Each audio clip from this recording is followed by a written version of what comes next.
I found her just after sunset, pulled over at the side of Highway 17, the stretch locals call God's waiting room. Nothing but heat, dust, and silence for 40 miles in any direction. Her car was a black European thing, sleek, expensive. Definitely not from around here. The hood was up, steam hissed like it was alive. She stood beside it, arms folded, heels sinking into the dirt. But she didn't look upset. She looked patient. Too patient. I eased my truck to a stop behind her, grabbed my tools. Need a hand? She turned, wore sunglasses, even though the sun had already dipped. Her lips parted just enough to nod. I've called 3 services, none picked up. Yeah. Cell signal's dead out here after mile marker 42. I stepped closer. She didn't flinch. The engine was a mess, not ruined but overheated bad. Coolant nearly bone dry. You drive this all the way from LA, without water in the system? I wasn't watching the gauges. That's one way to kill a $200,000 car. She smiled, like she'd heard that before, but not from someone like me. I refilled the coolant, popped a fuse, let it cool. 15 minutes of silence passed between us like dust through sunlight. She didn't ask questions, didn't offer her name. Only once did she speak. Why'd you stop? Because your engine's screaming for help. I didn't mean the car. I looked up then, and that's when I saw it. The flicker behind the sunglasses. Loneliness, or maybe recognition. As if I was the first person in a long time who looked at her and saw a person, not a profile. She didn't tell me who she was that night. Not when I got her car running. Not when she handed me a folded $100 bill that smelled like perfume and power. Not even when I watched her taillights disappear into the desert. But she'd be back. Not because the car would break again, but because something in her already had. My name's Daniel. Folks around here just call me Danny. I've been turning wrenches since I was 12, ever since my old man handed me a socket and said, if it makes noise, fix it. If it don't, walk away. That's kind of how I learned to live, too. I run a garage in Dry Creek, population 973, and a dog named Whiskey that sleeps on the highway like he owns it. It's not much. 2 lifts, 1 compressor, a fridge full of Gatorade, and a cot in the back for when the desert gets too quiet. The town's got 1 diner, 1 bar, and 0 illusions. No one here's waiting to be discovered. We're just waiting for the next thing to break. I wasn't always poor, not like this anyway. There was a time when I had a plan, a scholarship to Cal Poly, big dreams of engineering, a girl who believed in me more than I believed in myself. Then the call came. Mom, cancer, stage 4, fast, and suddenly dreams didn't matter. Only time did. I came home, sold the car, dropped out, took every shift I could find, fixed every truck, mower, and generator within 50 miles. She died holding my hand. The girl left a month later. Said she couldn't live where life never moved forward. I didn't blame her, still don't. So I stayed. Built a life from scraps. You don't get rich fixing other people's emergencies, but you do stay human, and that matters, even when the bills stack higher than your pride. Even when the best part of your week is a sunset no one else sees. That's why I stopped for her. Not because she looked rich, not because I wanted anything, because her hood was open and the desert eats people who wait too long. She was different. Not just the car, her, the way she stood, still, but not scared. Like she'd seen worse than engine failure, and I couldn't stop thinking about her afterward. The way she never offered her name. The way she asked why I stopped, not for her car, but for her. You meet hundreds of people in this line of work, but sometimes one person doesn't pass through. They leave something behind. And something tells me she hadn't left anything behind yet. My real name is Celeste Hart. I'm the CEO of Heartlane Industries, a name that opens doors in every major city but means nothing at the edge of a desert road. I didn't grow up rich. My mother cleaned houses. My father left before I knew his face. The only thing I ever inherited was hunger, the kind that makes you want, not eat. So I built everything, from scratch, from sweat, from silence. People think wealth makes you powerful. They're wrong. It makes you watched. And when your company goes public, and your face is on Forbes, and strangers ask for pictures in airports, you forget what not being known feels like. You forget what it's like to sit in a room and wonder if someone's listening because they have to, or because they want to. The week I met him, I'd run. Not forever. Just for breath. The board wanted a merger I didn't agree with. My fiancé, perfect on paper, heartless in reality, leaked my medical file to the press. And I realized I didn't own my life anymore. So I drove. No assistant. No GPS. Just a tank of gas and a car that hadn't been serviced in months. When the engine smoked, I thought, of course. But when he pulled over, that I didn't expect. He didn't ask for a name, didn't offer fake kindness, didn't make me feel small. He looked under the hood and saw me, the real me, not the billionaire, not the brand, just the woman too tired to keep pretending. And when he said, "You didn't see me," I wanted to say, "Neither did you." Not really. But maybe that's why I stopped here. I didn't go back for 3 days, but I never left that garage. Not really because I hadn't met a mechanic. I'd met a man who saw through silence. She came back 3 days later. Same car, different energy, no sunglasses this time, hair tied up, a slight smile that didn't reach her eyes. "Something's rattling again," she said. "Really?" I replied, lifting a brow. "Or you just wanted decent coffee?" She didn't answer. Just handed me the keys.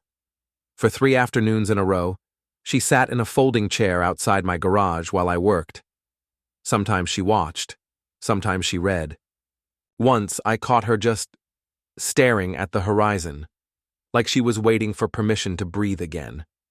She didn't talk much, but when she did, her voice was like sandpaper over silk, measured, beautiful, worn. "You always this quiet?" she asked on the second day. "Only when I like the silence." She smiled, and it was real that time. On the third day, she brought lunch, not catered, not ordered. She made sandwiches, wrapped them in wax paper, like she'd done it 1,000 times. "I hope you eat meat," she said. "Only on days that end in Y." She laughed, and something in my chest shifted. I never asked her who she was, not because I wasn't curious, but because I didn't want the spell to break. When someone who always has power lets it drop for a moment, you don't yank it back. You let her be small, still, human. I think she liked that I didn't treat her like a problem to solve, that I didn't want to fix her, just her car. And the truth? I started working slower. Not because the car needed more time, but because I wasn't ready for her to leave.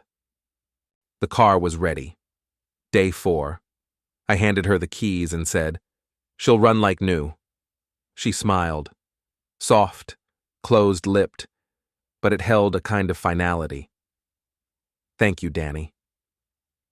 It was the first time she'd used my name, and the last time I heard hers, because she never told me. She left a 20 on the workbench, nothing else, no card, no last look, just silence. And then that engine hummed down the road like it never needed saving. I stood in the doorway of my garage long after the dust settled, because something didn't feel done. Not the job, not the story.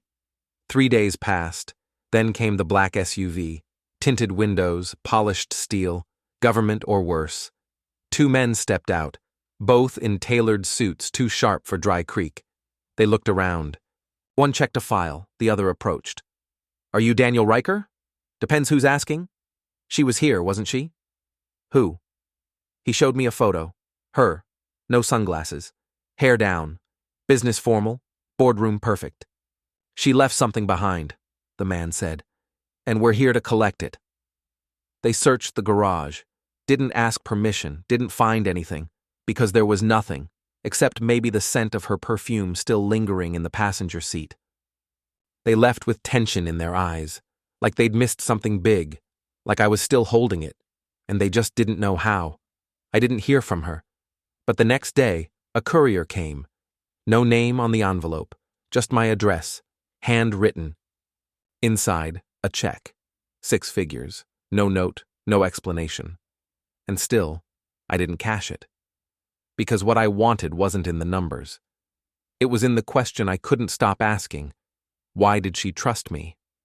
It was just past noon when the same hum I'd memorized whispered up the highway again. The Mustang. That growl. It pulled up slow this time, like it knew I'd be waiting. And I was. She stepped out wearing everything she wasn't before. Power. Hair pinned, tailored coat. No dust, no doubt. A different woman, but the same eyes. She didn't smile. She didn't need to. You didn't cash the check, she said. Didn't want to. Why? Because I wasn't sure what it meant. She stepped closer. The heels that had no business in Dry Creek clicked against the concrete like a metronome. It meant thank you, she said, and goodbye. So why are you back? Her jaw tightened. She looked past me into the garage, at the space where she sat, at the workbench where she left the 20, at the cot behind the oil drum. Then she looked at me again. Because I couldn't stop thinking about the man who saw me before anyone knew I was lost. She handed me another envelope. Inside, not a check. A deed. To a commercial lot. In town. Already paid in full. Zoned for auto repair. Your hand saved me. I thought maybe it was time someone saved you. I stood still. Too still. Because how do you respond when someone walks into your silence and offers you a way out? Not because they pity you, but because they remember you. What's the catch? No catch. Why me? She met my eyes. Because when I was ready to fall apart, you didn't treat me like I was broken. Behind her, another SUV had parked. Her team, security, real world waiting. But she didn't look back. You fixed my car, she said. But you fixed something else too. Then, softer. And you never asked for anything. I am now, I said. What? One thing. She raised an eyebrow. Next time your world breaks, come here. Promise? I nodded once. Yeah, but this time, bring your name with you. She smiled. And this time, it reached her eyes. She didn't stay long that second time. 15 minutes, a few words, one envelope. But that visit rewrote everything I thought I knew about the world. I didn't call the number peeking out of the folder. Didn't race to the bank. Didn't tell the guys in town. Instead, I walked to the edge of my lot, sat on a bucket, and watched the sunset sink behind the ridge like it had done every night since I was 12. Only this time, it didn't feel so far away. The lot she gave me? I didn't build something flashy. I built something real. An open bay garage with clean concrete floors and a sign that said, Hart and Riker Mechanics, and more. People asked about the name. I didn't always answer.